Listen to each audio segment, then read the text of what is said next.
আসসালামু আলাইকুম ওয়া রাহমাতুল্লাহি ওয়া বারাকাতুহু। সম্মানিত ভাই বোন, আজ আমি আপনাদের সাথে গুরুত্বপূর্ণ একটি বিষয় নিয়ে কথা বলবো।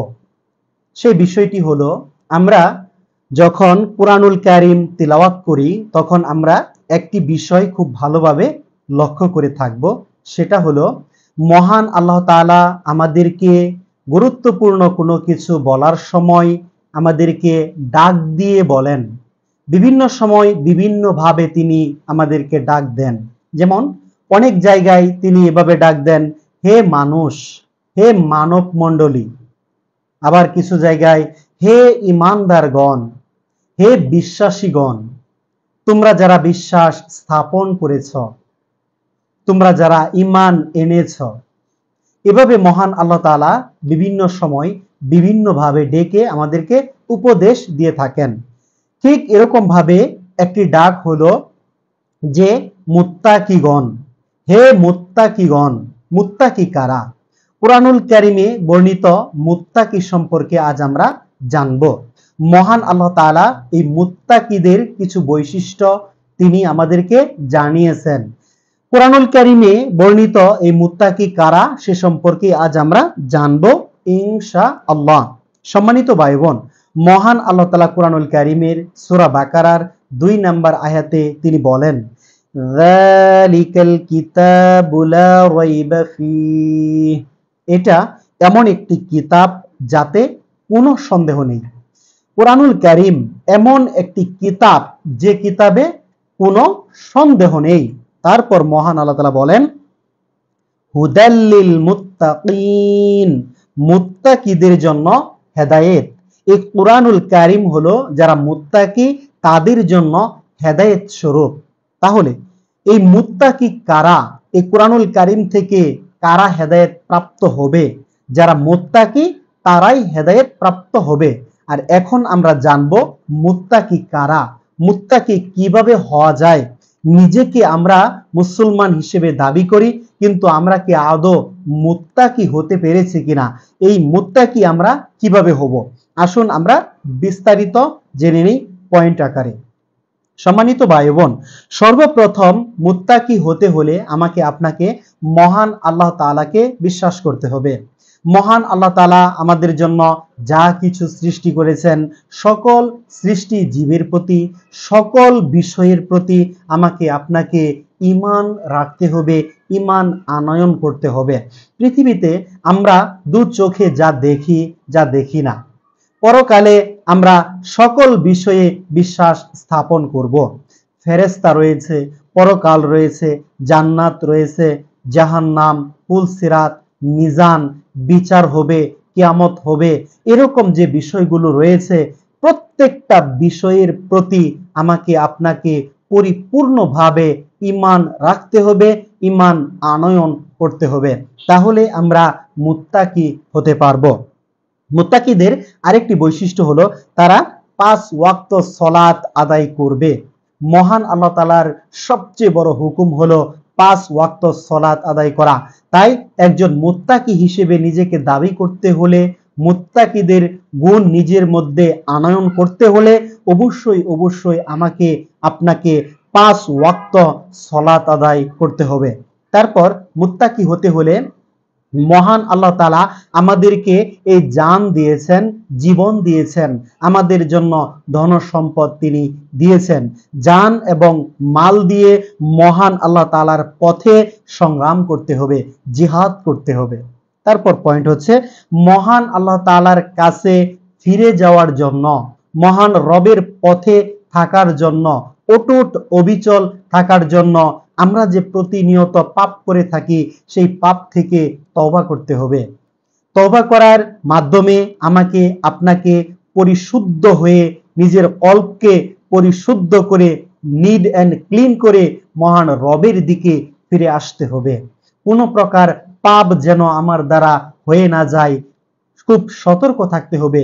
পাপ যদি হয়ে যায়, হয়ে যাওয়ার সাথে সাথে তওবা নামক দরজায় প্রবেশ করতে হবে। তওবা করার মাধ্যমে সেই পাপ থেকে ফিরে এসে মহান রবের দিকে আত্মসমর্পণ করতে হবে, মহান রবের হুকুম পালন করতে হবে। তারপর আল্লাহ তাআলার দাসত্বকারী হতে হবে। একমাত্র আল্লাহ তাআলার ইবাদত করতে হবে, দাসত্ব করতে হবে, আনুগত্য করতে হবে।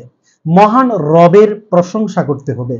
সুখে দুঃখে যে কোনো অবস্থায় যে কোনো ভাবে সবসময় মহান রবের প্রশংসা করতে হবে। তারপর একজন মুত্তাকি হিসেবে অবশ্যই অবশ্যই আমাকে আপনাকে সিয়াম পালনকারী হতে হবে। রমাদান মাসে সিয়াম পালন করতে হবে, নফল সিয়াম পালন করতে হবে, সামর্থ্য যদি থাকে হজ করতে হবে, যে পরিমাণ টাকা দিলে জাকাত আদায় করতে হবে সেই পরিমাণ টাকা বা অর্থ আমার যদি থাকে তাহলে জাকাত প্রদান করতে হবে। এই সকল নিয়ম মানার মাধ্যমে আমি আপনি মুত্তাকি হতে পারবো। তারপর সৎ কাজের আদেশ করতে হবে, অসৎ কাজের নিষেধ করতে হবে। অবশ্যই অবশ্যই আমাদেরকে এই কাজ করতেই হবে। যেখানে অসৎ কাজ হবে বাধা দিতে হবে, আর সৎ কাজের আদেশ করতেই হবে। সব সময় নিজেকে সৎ কাজের মধ্যেই রাখতে হবে, অসৎ কাজ থেকে বিরত থাকতে হবে। আরেকটি পয়েন্ট, মূল পয়েন্ট হচ্ছে আল্লাহ এবং রাসূলের আনুগত্য করতে হবে। মহান আল্লাহ তাআলাকে ভালোবাসতে হবে, রাসূলুল্লাহ সাল্লাল্লাহু আলাইহি ওয়াসাল্লামকে নিজের জীবনের চাইতে বেশি ভালোবাসতে হবে। মা বাবা ভাই বোন সন্তান স্ত্রী সকল কিছুর চাইতে, সব মানুষের চাইতে মহানবী হযরত মুহাম্মদ সাল্লাল্লাহু আলাইহি ওয়াসাল্লামকে সবচেয়ে বেশি ভালোবাসতে হবে। আর সব সময় আল্লাহ তাআলার ভয় এই অন্তরে রাখতে হবে। আল্লাহ তাআলাকেই একমাত্র ভয় করতে হবে, পৃথিবীর কোনো মানুষকে ভয় করা যাবে না। আর মুত্তাকি হিসেবে যখন একজন মানুষ কোরআন তেলাওয়াত করবে, কোরআন তেলাওয়াত করার সাথে সাথে তার ঈমান বৃদ্ধি পাবে, ঈমান বেড়ে যাবে। পবিত্র পরিশুদ্ধ জীবন যাপন করতে হবে, হালাল খেতে হবে, হারাম থেকে বাঁচতে হবে, পরিশুদ্ধভাবে এই জীবন যাপন করতে হবে। আর যৌন জীবনকে অবশ্যই হেফাজত করতে হবে, এই চক্ষুকে হেফাজত করতে হবে। পাপ কাজে নিজেকে লিপ্ত করা যাবে না। আমানত এবং অঙ্গীকার অবশ্যই রক্ষা করতে হবে, এগুলো কখনো ভঙ্গ করা যাবে না। আল্লাহ ছাড়া কাউকে ভয় করা যাবে না। মুত্তাকি হিসেবে এই গুণগুলো অবশ্যই আমাদের থাকতে হবে। আল্লাহ ছাড়া কাউকে ভয় করা যাবে না। আর আল্লাহকে একমাত্র অভিভাবক হিসেবে মেনে নিতে হবে, ভরসা করতে হবে, আল্লাহ তাআলার উপর তাওয়াক্কুল থাকতে হবে।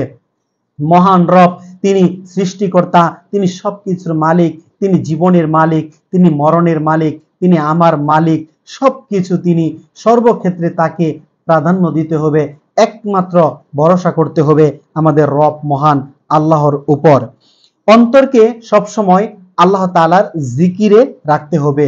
অন্তর প্রশান্ত করার জন্য, নিজেকে প্রশান্তিতে রাখার জন্য অবশ্যই আমাকে আপনাকে মহান আল্লাহ তাআলার জিকির করতে হবে।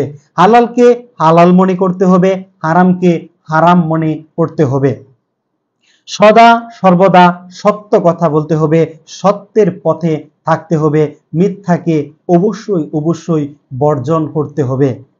মিথ্যাকে অবশ্যই বর্জন করতে হবে, সত্যের সাথে কখনো মিথ্যার মিশ্রণ করা যাবে না। আর সদা সর্বদা মহান আল্লাহ তাআলার ইবাদত করতে হবে। কখনো নামাজ যেন ছুটে না যায়, সিয়াম যেন ছুটে না যায়। সকল ক্ষেত্রে সব সময় একমাত্র মহান রবের ইবাদত করতে হবে। যেহেতু মহান আল্লাহ তাআলা আমাদেরকে ইবাদত করার জন্য সৃষ্টি করেছেন, অতএব আমাকে আপনাকে মহান রবের ইবাদত করতে হবে। তাই কুরআনুল কারীমে বর্ণিত এই মুত্তাকি হওয়ার জন্য মুত্তাকিদের যে কয়েকটি বৈশিষ্ট্য রয়েছে সেগুলো আমি এখানে বর্ণনা করলাম।